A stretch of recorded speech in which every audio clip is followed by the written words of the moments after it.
So sa ato pa na taw-taw na gina na inani nga kandiri. Dugay na ninilagi ko ang galing lang ibabaw ra gid siya. Oh. Nya kini mo ni ron atlan ako ani ako mo ni nang hitabuan na nga wa gyud Unsa tuiga nagsugod og bangag-bangag? Dugay na ni kayo dun. Panahon pa ng 1980s pa yan sila dre. Inani gyapon nga style. Ay dili. Open. Open ra diha ra ana sila. Nangiyuta. Na pero mayroon mala daghan na sa ground din na ambot gyud sana nila.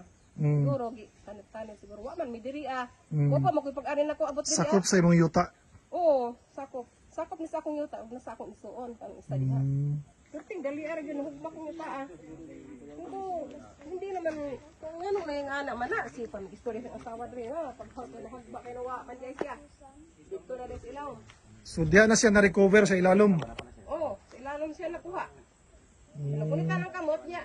Kuan man, di man nakuha kay daghan man yuta nga katabon mo to. Nawad-an siguro. Panimuot ba ito nabagsakan si yuta ba mo tong di na jud kalihok. Kinsa na may nagkalot siya? Ihang asawa ug tong duha ka buok nga. Magtatabang niya nangabot na sila. Mo tabang diri pero nadira na ba siya dito pero o kasi ba may dami anong himbalik manggod. Unsa giti pangalan nimo nay?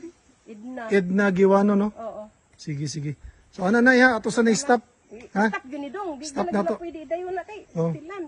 Ayun na gyud ni, ayun na gyud pagpa kay. Kini sila may nagbuot-buot lagi dinhi. Mo nang natinga ako nga unsa naman akong yuta nga bangag naman Yang utro pag gyud ni ako sa pag-umangkon, nagpadalag tao diri nasuko ko, gani sa akin pero tingge. Awa karon di nanay kinabuhi nawala. Mo rin nasuko nga. Ano ni kinabuhi na bayad noon. Hmm. Pero sura